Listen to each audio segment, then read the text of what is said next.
आपने इस महत्वपूर्ण विषय पहलगाम हमला और ऑपरेशन सिंदूर पर मुझे बोलने का मौका दिया। मैं आपका धन्यवाद देना चाहती हूँ। सबसे पहली बात जो मैं कहना चाहूँगी वो यह है कि हमें अपनी देश की सेना पर गर्व है। उनके शौर्य, सामर्थ्य, पुरुषार्थ, साहस, पराक्रम, वीरता और बलिदान को मेरा शत शत नमन। हमारी सेना ने हमेशा मातृभूमि की रक्षा करी है और पूरी तरह समर्पित होकर करी है, और इस समर्पण के भाव को हम सदैव और इस समर्पण के भाव के लिए हम सदैव अपनी सेना के कृतज्ञ हैं और रहेंगे। सेना हमारा अभिमान भी है और सेना हमारा सम्मान भी है। सभी सैन्य बल और सुरक्षा बल जो वीर गति को प्राप्त हुए, उन्हें हमारी भावपूर्ण श्रद्धांजलि।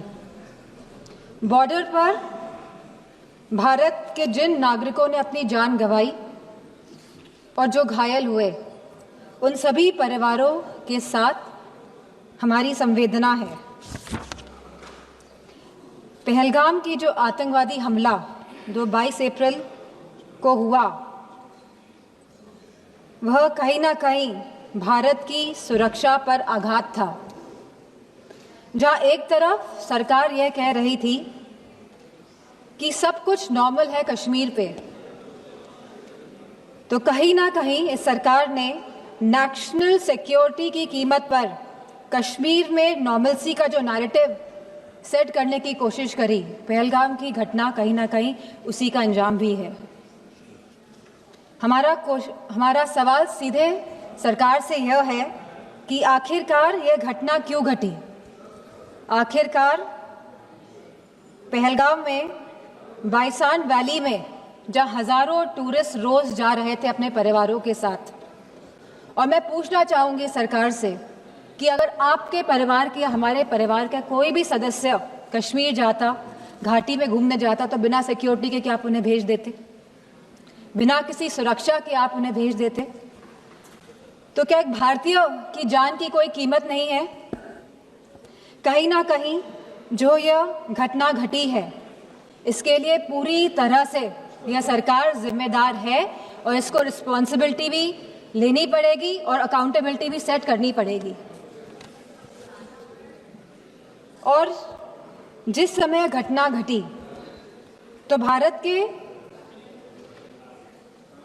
भारत में अमेरिका के वाइस प्रेसिडेंट्स JD वैंस भी यहाँ मौजूद थे, और जब भी इस तरह के VIP गेस्ट भारत में होते हैं तो हमेशा कश्मीर घाटी में सुरक्षा बढ़ाई जाती है। लेकिन इस बार जो ये चूक हुई है, और यह खाली बरसान वैली की बात नहीं है, 60 और ऐसे टूरिस्ट डेस्टिनेशंस थे जहाँ पे कोई भी सुरक्षा नहीं थी, और आपके कहने पर ही, भारतीय जनता पार्टी की सरकार के कहने पर ही टूरिस्ट कश्मीर जा रहा था, इस भरोसे के साथ, इस विश्वास के साथ कि वह सुरक्षित है। और यह जिम्मेदारी अंतोगत इस सरकार ने, भारतीय जनता पार्टी के नेताओं ने क्या कहा कि यह जिम्मेदारी टूर ऑपरेटर्स की थी वहां की सुरक्षा की, जो बहुत ही गैर जिम्मेदारा बयान है और साथ ही इनकी संवेदनहीनता को भी दर्शाता है। ऑपरेशन सिंदूर में जहां भारतीय सेना ने सटीकता से पाकिस्तान और POK के अंदर 9 टेररिस्ट कैंप्स या आतंकी ढांचों को तबाह किया, को निशाना बनाया, और जब हमारा पल्ला भारी दिख रहा था तो ये सीज फायर का जो अनाउंसमेंट हुआ, बात ये नहीं है कि सीज फायर का अनाउंसमेंट हुआ, बात यह है कि सीज फायर का अनाउंसमेंट किसने किया।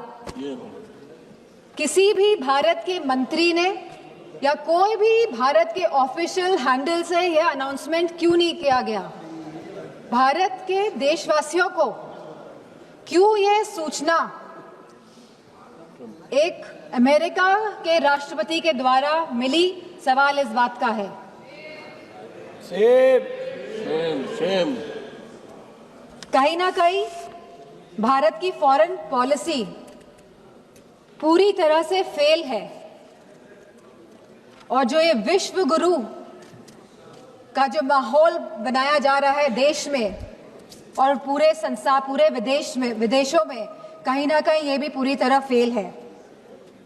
क्योंकि ऑपरेशन सिंदूर के तुरंत बाद और सीजफायर के तुरंत बाद IMF ने $1 बिलियन पाकिस्तान को देने का काम किया है।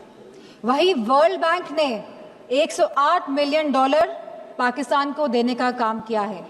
एशियन डेवलपमेंट बैंक्स ने $800 मिलियन देने का काम किया है। I will finish in 2 minutes. बोलने दीजिए।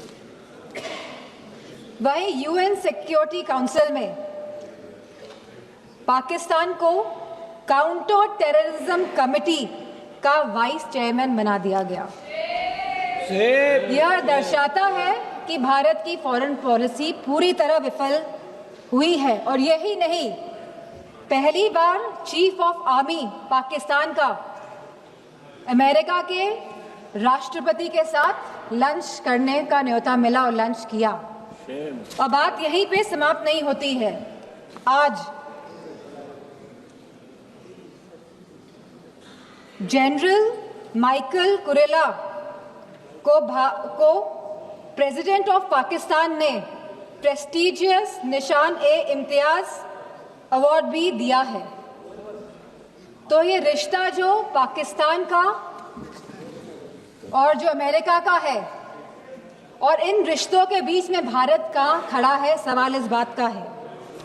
सवाल ये भी है कि अगर चीफ डिफेंस स्टाफ ने ये बात कही कि हमारे लड़ाकू विमान गिरे हैं, तो लड़ाकू विमान तो गिनती के हैं, आज नहीं तो कल तो पता ही चल जाएगा कि कितने लड़ाकू विमान गिरे।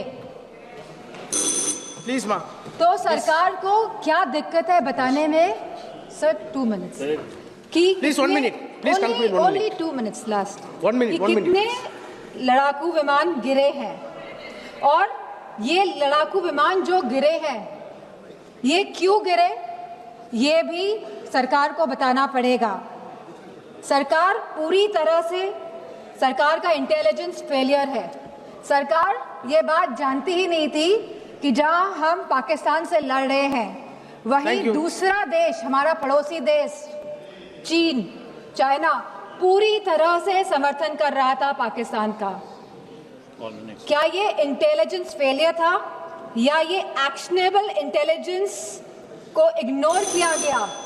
Please please please. तो मैं अपनी बात यहीं पे समाप्त करते हुए कहना चाहूंगी कि जो भारत का जो डिफेंस का बजट है, जो 1.9% ऑफ द GDP है, इसको बढ़ाया जाए, इसको 3% किया जाए। और वहीं अग्निवीर जैसी योजना को समाप्त किया जाए। और जो लेटेस्ट टेक्नोलॉजी से जो आप लड़ाई हो रही है, जो वॉरफेयर चल रहा है, तो भारतीय जनता पार्टी की सरकार है तो वो जागरूक बने।